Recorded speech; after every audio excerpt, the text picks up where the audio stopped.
Well, I'm excited to be here with you guys tonight. And I want to take just a moment. Don't want to forget to welcome those watching online. So we have tonight watching from a live stream remote location. We have ladies from the Braden Center. Can we give it up for the Braden Center? We love the Braden Center. We're so thrilled that you're joining us tonight. So great to be able to share Friday evening with you. And then also as well, we have people watching from the Droege house tonight. Yes. And we're so honored to be spending tonight with you, and I just want you to know that you have people here who are pulling for you, who believe in you, who love you, who are praying for you, who believe in your ability to overcome the circumstances that you're in, and we are honestly looking forward to the day we get to meet you in person and shake your hand and have you be a part of Freedom Night here live with us. So again, welcome to everyone watching online. So I had this moment in the lobby a couple weeks ago. And, we have a lot of services, a lot of people in and out. And I was talking to a mom, and she had her young son with her. And he walks up, and he says, "Hey, what's your name?" And so I said, "Virginia," and he told me his name. And he said, "So are you here?" And I was like, "Yep, I'm here." I never really quite know how to talk sometimes to young kids. You don't know what they're thinking, right? So he went on, he said, "Okay," and he kept talking, and then a few minutes later he goes, "Hey, Virginia." And I said, "Yes." And he said, "Are you still here?" And I was like, yeah, I'm pretty sure I'm still here. So this went back and forth for a little bit, and it was cute. I never did find out what the point of that was or why he wasn't sure that I was there, but it was a question that he had, and I answered it. And I thought, I wonder sometimes if our Heavenly Father sort of looks down from heaven and looks at us and says, "Hey, are you still here? Are you still here? Are you still engaged in life? Are you still aware of the potential that you have? Are you still aware of the future that I've got in front of you? Are you still here? Are you still paying attention? Are you still present?" So I thought I would look at, some reasons why people settle. And that they settle for just barely existing and just kind of struggling along and just settling for whatever it is that comes. I don't think most people want to. I really don't.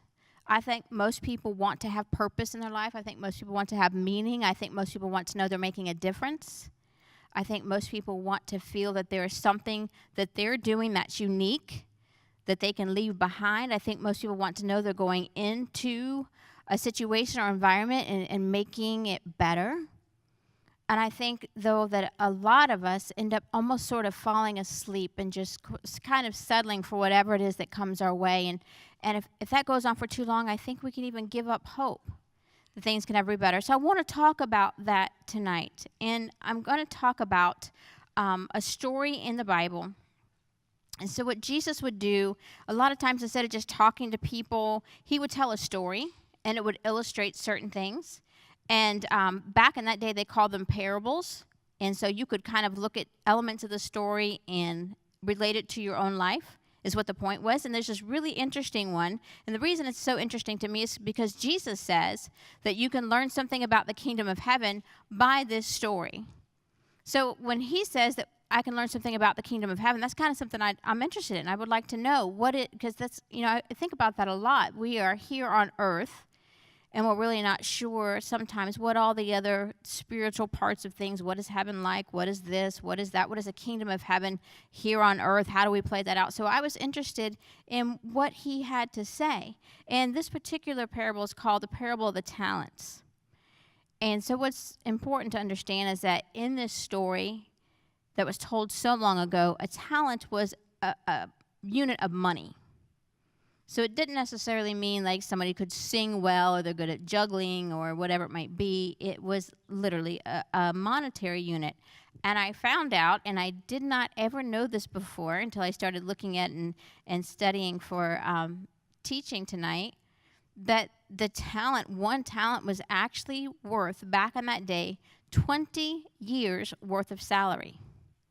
I thought, wow, because in my head, anytime I'd ever heard this story, I had this picture that was just like this little coin that someone had been given, like a gold coin. But it was actually 20 years worth of salary. So that's crazy.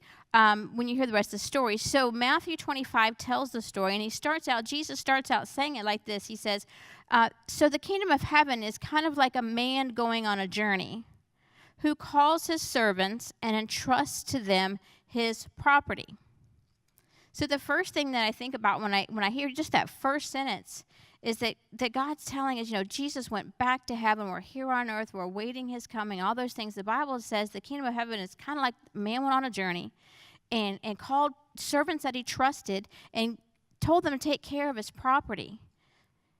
And so I think that means is that we've been called upon to take care of this world and each other in the master's absence. So God uses people to show up, to use their gifts, their time, and their talents to make the lives of other people better and to take care of each other. He really does.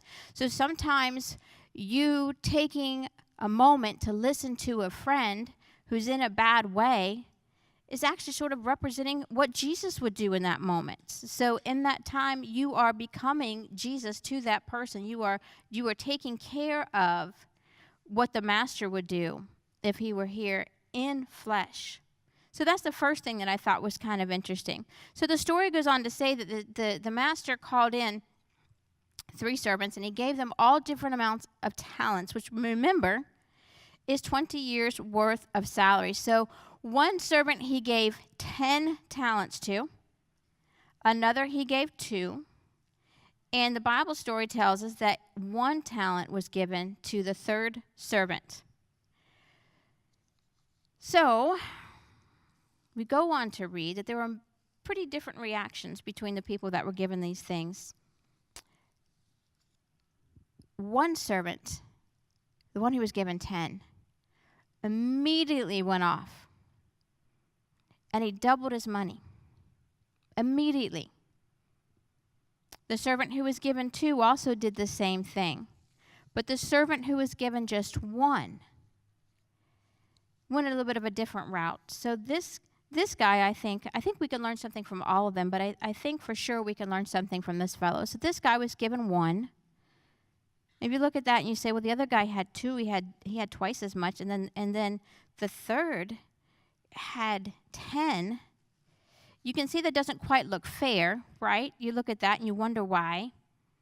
Well, the guy who had just 1 was so afraid that he would actually lose what he'd been given, or that something bad would happen, that something would end up not going right, that he decided to bury it and hide it until the time that his master came back. If we look at that, we start to understand why some people settle. Because that's what he was doing, make no mistake about it. He was settling. He'd been given an opportunity. He'd been given a resource. He'd been given something of value. And he settled. And I think one reason why we settle, and perhaps this was going through this fellow's mind, I think sometimes we think that what we have to give really isn't that important. We can get caught up in a trap of beginning to compare what we have to somebody else. And sitting back and thinking, wow, what I have it just doesn't seem like it's that big of a deal compared to so-and-so and so-and-so and so-and-so. So our focus on comparing what we have to give with somebody else's can sometimes be a reason why we settle and decide, I'm just not even really going to do anything with what I have because I don't really think it's going to make a difference. I don't think it's going to be that big of a deal. We can fall into a trap of thinking that perhaps someone else has more value because we perceive they have something more to give than we do. That's a very dangerous place to be. I think that there can be a temptation to think that what we have won't be enough. When we look at all the things there are in the world that need fixing, that need help, when we look at all the issues and the problems, and we even can look just in our own inner circle of people, and we can look at the things going on, let alone in our country and in the world, I think we can make the mistake of looking at what we have and thinking, boy, that's not going to be enough. It's not going to make a difference. It's not really going to matter. And so I think we can become complacent and sort of sit back and not do anything. And you know what's just so ironic about that is that we all have things of value to give. And I watched a TED Talk yesterday, a guy who runs a massive nonprofit, and he is a benefit. It benefits adults who are mentally challenged. And he said, you know, what I learned very quickly was that what they want and what they need is not money. They want your time. They want your smile.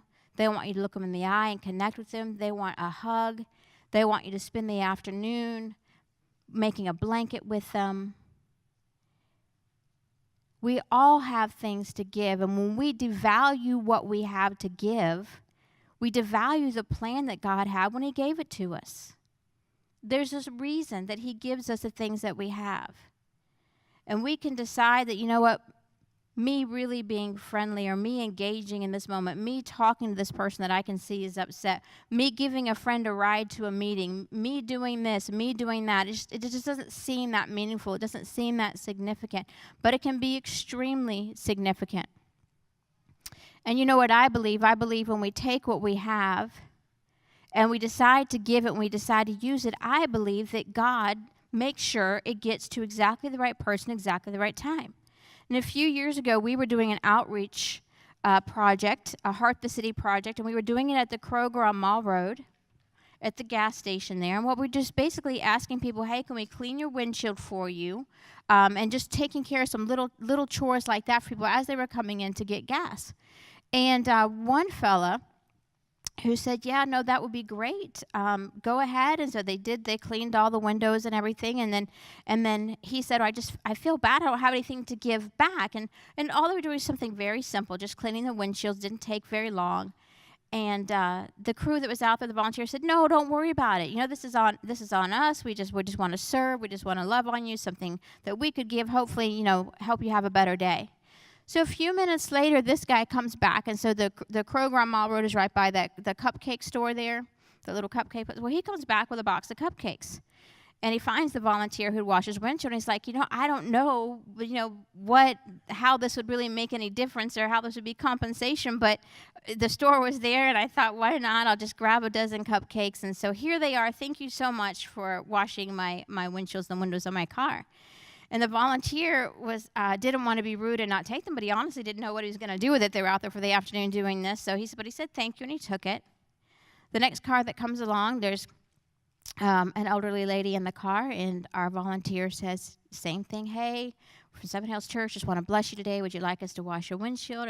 And she says, yes. And so he's talking to her, and he says, I hope you're having a good day. And she says, well, you know, I kind of am. She says, I'm in a sort of a rough place, but I'm on my way to my granddaughter's birthday. She said, I'm thrilled to be able to be there, but I feel a little sad. I really don't have the money this year to bring anything. So the volunteer goes and gets the box of cupcakes, and he says, well, now you do. So I honestly believe with all of my heart that whatever it is you have to give, if you will give it and give it freely, if you will give it, allow God to use it, he will see to it that it gets to exactly where it needs to be and that it is meaningful and significant in that moment. It may not look like much to you, but it could mean the world to somebody else. Whatever it is that you have to do it and do it well. We can say it another way. Do what you can with what you have where you are. Don't worry about what somebody else has to give. That's not your journey. Give what you have. You were given it for a reason, and I believe we serve a big enough God that he matches those things up. The Bible says he goes before us, and I believe he goes in front of us, arranging events. But he left us. The Bible says he entrusted certain things to servants, to his servants. And so he counts on us to step forward and use our gifts and use our talents to make a difference, whatever those might be. I think another reason that people settle, and maybe you can relate to this, I know I can. So I think sometimes we're afraid we're going to fail. So this guy who had his one talent, which was a sum of money, buried it. You think about that, the mentality that's there, worried that he'll lose it, that if he dares to go out and try something with it, it's not going to work, and he's going to lose it, and he's going to make his master, his boss, angry. So he's afraid. What is he focused on in that moment? He's focused on fear, but he's focused on loss. You know, a lot of people say to me, Virginia, I don't have enough faith. Can you pray for me to have more faith? And I said, no, everybody's got faith. It's what you're putting it towards that matters. This guy had faith that he would lose if he risked something. So it's really important that we understand any kind of growth means we have to be willing to risk losing something. To give of yourself to somebody else means you've got to risk being rejected. You've got to risk it not going the way that you wanted it to go. To go after the dream that God put in your heart means risking failing, means risking looking like a fool. It means risking the criticism and the ridicule. Oh, really? Well, you've been in rehab 3 times now, so how's that going? It means risking people's opinions of you not being what you would like them to be in order to grow and be the person you need to be. So we've got to get over this fear of risk if we're ever going to be the person that God designed us to be, if we're ever going to be able to utilize those things he gave us to their fullest. We're going to have to get away from that mindset of what could happen, what could go wrong, and we've got to start focusing on what could go right. And we have to understand and remember that failure is a recyclable event. What I mean by that, when you fail at something, and I put that in quotes, when you miss the mark, when you make a mistake, when it doesn't turn out the way that you wanted it to, it's only a failure if you don't learn something from it. Bottom line, every single failure contains information that can help us do better the next time. And people who are successful understand that. And they don't get caught up, they don't get stuck in a mentality of, oh, I am a failure because I've experienced a failure. They learn to separate who they are from the experiences that they're having, and they look at what went wrong and what went well in that situation, and they pull the information they need to go at it and try it again. How many of you guys have a smartphone? How many of you guys want to think that went from an idea in somebody's head to the thing you hold in your hand in one shot? No, they can't even get our updates right. I keep getting into notices, do another one, right? We all know that. We all understand that. Success is not a one-shot thing. And if you think that way, you're setting yourself up for a lot of disappointment and heartache. So we have to get over the fear of failure. Even if we fall, even if we fail, that's not the end. That's information to do better the next time. It's a recyclable event. Failure comes back as success if we would just keep going at it. We have to learn to get over the fear of failure. Another reason that I think some people settle and just get into a mindset where just whatever's going to be is going to be, I think sometimes we think it's too late in the game. Too much time has gone by. We've missed too many opportunities. We've wasted too much of our life doing this, this, and this. We've experienced these things, and we thought it would go better than it did, and it didn't, and now we're looking back years later, and we look and we say, oh, we should have done that, we should have done this, and we could have done that, and now it's just too late. Fortunately, God is not confined by our circumstances, and if you put a dream in your heart, then he designed you to fulfill that dream. And just because you haven't done it yet doesn't mean you're not going to accomplish it. So the Bible has a story about a man named Abraham. It's kind of a funny story. He was about 100 years old. His wife was maybe 98, 99, and God literally speaks to Abraham and says that he's going to make him a father of nations. And he takes him outside and he shows him the night sky and he asks him to look at all the stars in the sky and to count them. And Abraham says, well, there's a lot. There's a lot more than I can count.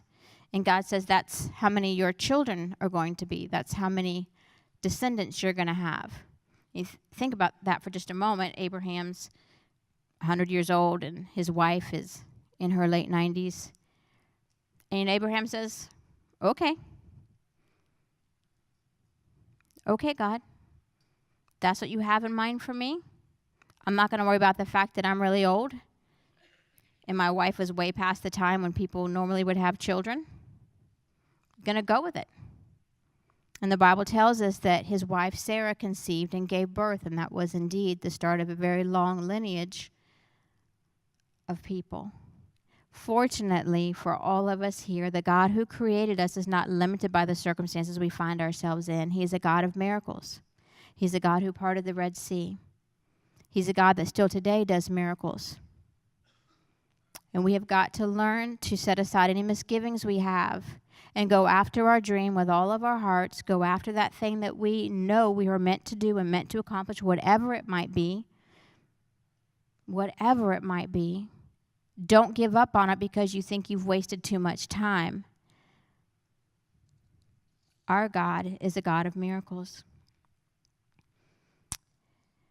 This guy who had the one talent decided to bury it because he was afraid, thought it wasn't enough, couldn't do anything with it, it wouldn't be significant, was thinking pretty wrong, had some mental things that were going on. And I think a lot of us settle because we think wrong about certain things. And the Bible tells us that when the master came back, he was really upset with the one who had buried the one talent. And he asked him why he did it. And he said, because I was afraid you would be angry with me. You were harsh and you were critical, and I didn't want to upset you. And what's odd to me is when I look at this story and this servant is telling his master that you're harsh and you're this and you're that, I'm thinking, man, that's not my definition of somebody who gives 20 years of salary and says, go do something with it. Go prosper it, go take care of it. And the other two who invested their money and doubled it, they didn't have anything negative to say about their master. And when they reported their results of what had happened, the master said, good job. Good job. This is wonderful. This is amazing. And he went on to tell them, you've done well with little. I'm now going to give you much. Well, the one fellow who had 10 times whatever his 20-year salary was, if that's how the master defines little, and he's telling him he's going to have much, that lets us know the heart of God for us is very, very generous. And what we think is a big deal, to him is just a little bit. So he doesn't see things the same way we do. And that applies to our troubles and our heartaches too. What seems like insurmountable obstacles to us, to him, he's like, no, that's not that big a deal. Just like Sarah having the baby at 90-something years old, that's not that big a deal. Not to God. He sees things differently than we do. And the fellow who buried that one treasure, that one talent, decided he wasn't going to do anything with it, I wonder if he understood, ever gave any thought to thinking that maybe if he did something worthwhile with it, there would be an opportunity for more in the future. As you sit here tonight, you have a small gift, and maybe you've not really started practicing it or honing it yet. Maybe it's small. Maybe it's a musical gift, and you've barely started. Maybe you have a desire to own your own business and you want to get a business degree. And maybe you've not even got your GED yet. And maybe that it's just got you so overwhelmed that you're not even willing to start because you think, man, that's just too much. Take the first step. Manage what you've been given to manage. What's the very next right thing to do? Go at that with all of your heart and trust that there is a God out there who's bigger than any of your limitations, who can take that one small step and open up doors for the next right step.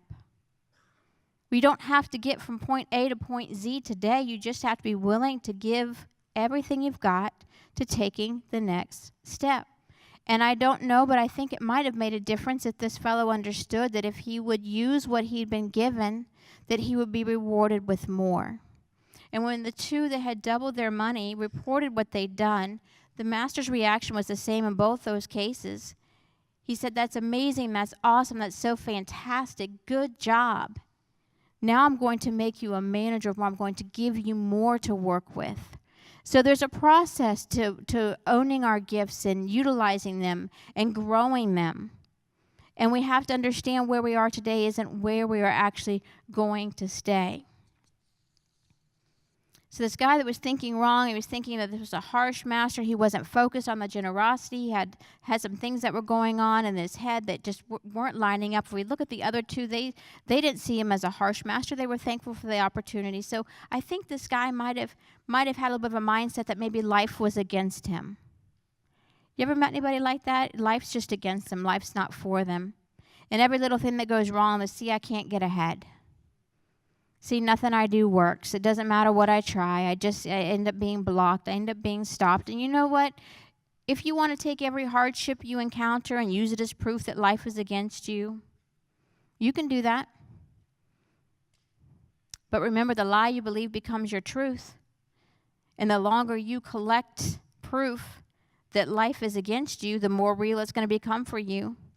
The more jaded, the more bitter, the more closed off you're going to become. On the other hand, if you say, you know, no, God is for me. I may experience hardship. I might experience struggle. I might fall down. But God promises me that nothing can keep me down. No weapon that's formed against me can prosper. He promises He's there with me in the difficult times. He promises He'll never leave nor forsake me. No, God is for me. Life might be rough right now, but God is for me. If you begin to start collecting evidence of that, I promise you your perspective will change, your attitude will change, you'll attract the right people into your life, you'll attract the right opportunities, and you'll be primed and ready for them because you'll know you have a God that's working on your behalf even when things aren't going the way you want them to go. And you'll be looking and waiting for that opportunity. So I'm going to ask you something real quick. These guys that were given the 10 talents and the 2 talents and went right off and doubled it, I want to be honest with you. I think they had some goals and some dreams and some visions that they were already working on before they were ever handed those talents. I think they'd spent some serious time thinking, man, if I ever had this amount of money, if I ever just had this is what I would do. Man, I don't know how, but if I could somehow come up with this amount of money, I know exactly what I'd do with it. I feel like they sat and they dreamed and they planned and they thought about it and they talked with people and they consulted with people. And in that moment in their lives, when they were thinking and dreaming, they may have had no idea at all if and when they would ever have that opportunity. But they planned as though that was going to be a reality. I feel like that has to have been the case. They went right out, the Bible says, and they doubled it. They knew exactly where to go, exactly who to see, exactly where to invest it, exactly what needed to be done in order to realize a fantastic return on that. So while you're waiting for your opportunity, dream big. Your dream ought to terrify you. It ought to be so big that it seems completely out of reach. Dream and dream big. And start practicing now for the what-if opportunity that you're believing is going to show up someday. You need to start practicing now what that looks like. Honing your talents, honing your gifts, talking to people who have done what it is you want to do or that can help you along your path. If you are dreaming big, and you're focused on that, and you're looking at what that would look like, and you're getting a really crystal clear image, full, I used to say Technicolor, I guess now it's what, LED color, I don't know, flat screen, HDMI, whatever it is. Get that kind of a picture in your head of what that looks like. Give it full color. Give it feeling and emotion. Practice in your mind what it would feel like to reach that dream, and then start making real life steps now so that you're in a position when opportunity presents itself that you can move forward and know exactly what to do. It's not enough to dream. Dreaming is incredibly important. The Bible tells us that without a vision, people perish.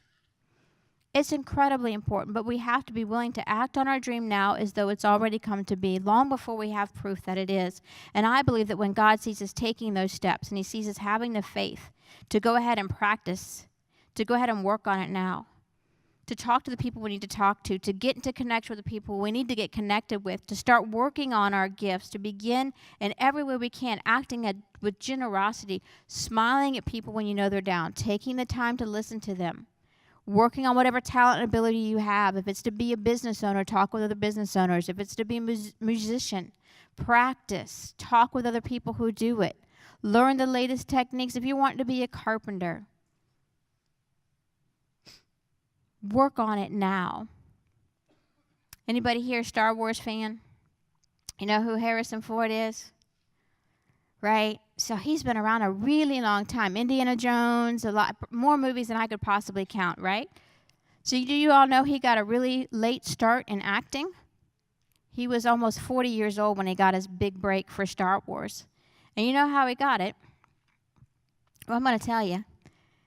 So George Lucas, director of Star Wars, had a desk that had a wobbly leg.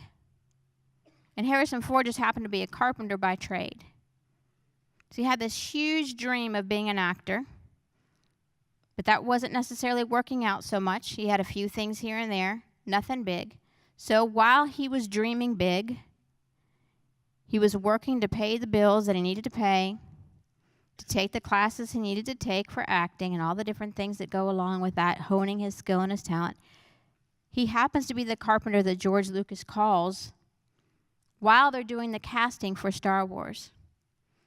Harrison Ford is in George Lucas's office fixing his wooden desk, making it so that it doesn't shake and wobble and rock anymore. And George Lucas looks at him and says, "Hey, I think you should go try for that part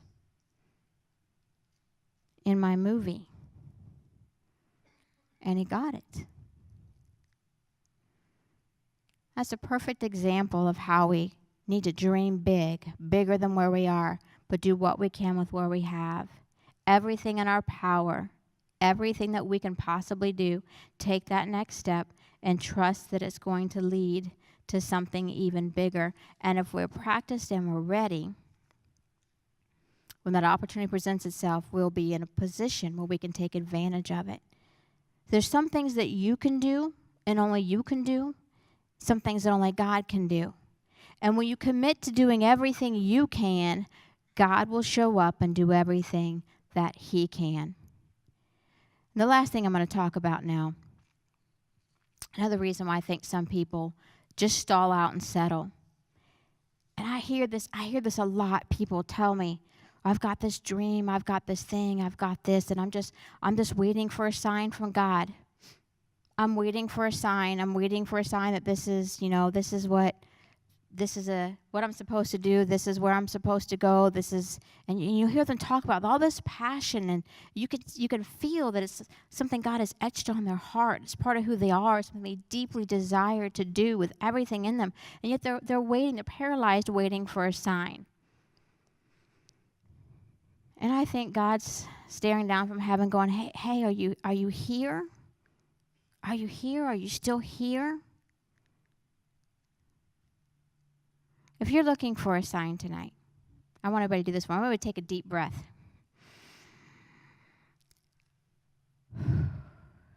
Take your hand, put it over your heart. Feel it beating. There's your sign. You're still here. You're still here. Your heart is beating. You have breath. You have life. He has things for you to do, dreams for you to accomplish, people whose lives need to be touched by hearing your story, people to whom your struggle is going to matter, people who need your talent, your gifts, your abilities. You're still here. That's your sign.